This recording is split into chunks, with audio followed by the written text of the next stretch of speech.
Welcome to my channel. आज हम पढ़ने जा रहे हैं volume of solid of revolution के केस में वॉल्यूम ऑफ एस्टेरॉयड के बारे में पढ़ने जा रहे हैं। Right, find volume of A spindle shaped solid generated by revolving the asteroid about x axis. जब हमारा जो एस्टेरॉयड है वो एक्स एक्सिस के अबाउट रिवॉल्व करता है तो जो सॉलिड जनरेट होगा उसकी वॉल्यूम कितनी होगी वो हमें फाइंड आउट करना है। इक्वेशन दे रखी है वो एस्टेरॉयड की x raise to power 2/3 plus y raise to power 2/3 is equal to a raise to power 2/3 Cartesian form में, और पैरामेट्रिक फॉर्म में हमें दे रखा है x is equal to a cos cube t and y is equal to a sin cube t। हमें parametric form में भी equation दे रखी है। राइट, तो सबसे पहले हमें एस्टेरॉयड की ट्रेसिंग आनी चाहिए। तो यहाँ पर देखा जाए तो एस्टेरॉयड कुछ इस टाइप से बनता है हमारा। राइट, एक्स एक्सिस को a0 पॉइंट पर इंटरसेक्ट करता है, y एक्सिस को 0a पॉइंट पर इंटरसेक्ट करती है ये करो, और ओरिजिन से ये करो पास नहीं होती, तो ये एक टाइप का हमारा एस्टेरॉयड फॉर्म हो जाता है। तो यहाँ पर देखा जाए तो ये हमारा सिमेट्रिक है अबाउट एक्स। तो कर्व ट्रेसिंग से, एस्टेरॉयड की कर्व ट्रेसिंग से रिलेटेड मैंने एक अलग से लेक्चर अपलोड कर दिया, आप चाहें तो उसकी ट्रेसिंग वहाँ जाकर देख सकते हैं। राइट, तो यहाँ पर देखा जाए तो ये वाई एक्सिस के अबाउट सिमेट्रिक है और एक्स एक्सिस के अबाउट सिमेट्रिक है क्योंकि चारों क्वाड्रेंट में ये इक्वल है। राइट, तो वाई एक्सिस के राइट हैंड साइड में जब ये हमारा एक्स एक्सिस के अबाउट रिवॉल्व करती है करो, तो जो सॉलिड जनरेट होगा उसकी जितनी वॉल्यूम होगी सेम उतनी वॉल्यूम लेफ्ट हैंड साइड वाले की होगी। That means right hand side वाले की वॉल्यूम निकालकर उसका 2 टाइम मल्टीप्लाई कर दें तो हमारे पास रिक्वायर्ड वॉल्यूम आ जाती है। राइट, तो हमारे पास रिक्वायर्ड वॉल्यूम आएगी that is 2 time of integration from 0 to a pi y square into में dx। 0 to a pi y square into में dx, वो इस राइट हैंड साइड वाले पार्ट की हमारे पास वैल्यू आ जाती है।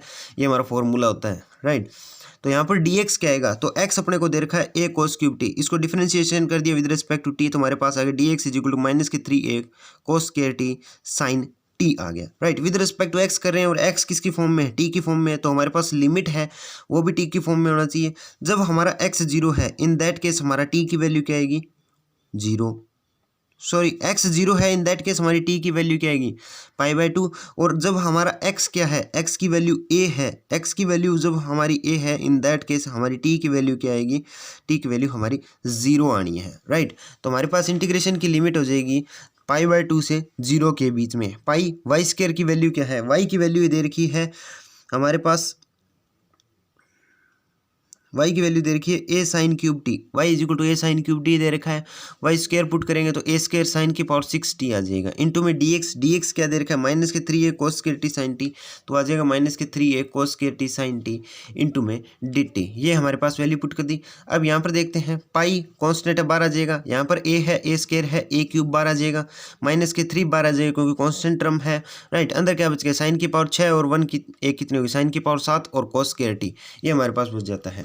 तो यहाँ से हमारे पास आ गया माइनस के 6 पाई a क्यूब 12 आ गया, इंटीग्रेशन फ्रॉम π/2 से 0 साइन की पावर 70 इंटू में cos के टी इंटू में dt बच गया। राइट, अब हम क्या करते हैं कि जो लोअर लिमिट को अपर लिमिट और अपर लिमिट को लोअर लिमिट में चेंज करते हैं, तो इंटीग्रेशन क्या गया, माइनस का साइन आ जाएगा, माइनस माइनस प्लस हो जाएगा, तो हमारे पास आ गया v is equal to 6 pi a cube integration from 0 to π/2 sine raise to power 70 cos raise to power 2t into में dt हमारे पास आ गया। अब हमारे रिडक्शन फॉर्मूला पता है दैट इज 0 से π/2 तक इंटीग्रेशन करते हैं, साइन थीटा की पावर m cos थीटा की पावर n इंटू में डी थीटा, तो वो हमारे पास क्या आता है, gamma m plus 1 divided by 2 gamma n plus 1 divided by 2 divided by twice of gamma m plus n plus 2 divided by 2। ये हमारे पास रिडक्शन फार्मूला होता है। तो ये फार्मूला अगर हम यहाँ पर अप्लाई करते हैं तो m अपना क्या है 7 और n यहाँ पर कंपेयर करें तो 2 है, तो गामा m प्लस n क्या आएगा, गामा 4 आ जाएगा, और n प्लस 1 डिवाइडेड बाई 2 क्या है, gamma 3/2 divided by twice of gamma m plus n plus 2 की वैल्यू क्या, डिवाइडेड बाई 2 की वैल्यू क्या आ गई, गामा 11/2 आ गई।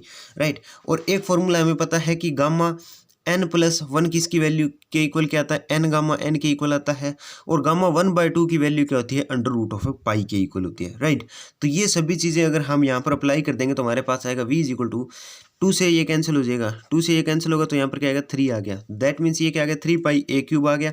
गामा 4 को हम क्या लिख सकते हैं 3 इंटू 2 इंटू 1, क्योंकि इसको लिखेंगे n plus 1 that is 3 plus 1, उसे क्या लिख सकते हैं 3 गामा 3, फिर गामा 3 को अपन क्या लिख सकते हैं 2 प्लस 1, तो वो क्या आ जाएगा 2 गामा 2 आएगा, फिर 2 को क्या लिख सकते हैं 1 प्लस 1 दैट मीन्स 1 आ जाएगा, दैट मीन्स 3 2 1। सिमिलरली 3/2 को हम लिख सकते हैं 1/2 इंटू में अंडर रूट ऑफ पाई आएगा, क्योंकि रूट गामा 1/2 बचेगा उसकी वैल्यू 1 पाई रूट पाई होती है, तो वो वैल्यू हमने पुट कर दी। सिमिलरली गामा 11/2 हमारे पास क्या 9/2 इंटू में 7/2 इंटू में 5/2 इंटू में 3/2 इंटू 1/2 इंटू में रूट पाई आ जाता है। तो यहाँ पर देखो रूट पाई से रूट पाई कैंसिल हो गया, 1/2 से 1/2 कैंसिल हो गया। राइट, और इनकी मल्टीप्लाई करके इसे सॉल्व करते हैं तो हमारे पास v की वैल्यू आ जाती है, v is equal to 32 pi a cube divided by 105। ये हमारी पास एस्ट्रॉइड की वॉल्यूम आ जाती है जब वो हमारा एक्स एक्सिस के अबाउट रिवॉल्व करता है। Thank you.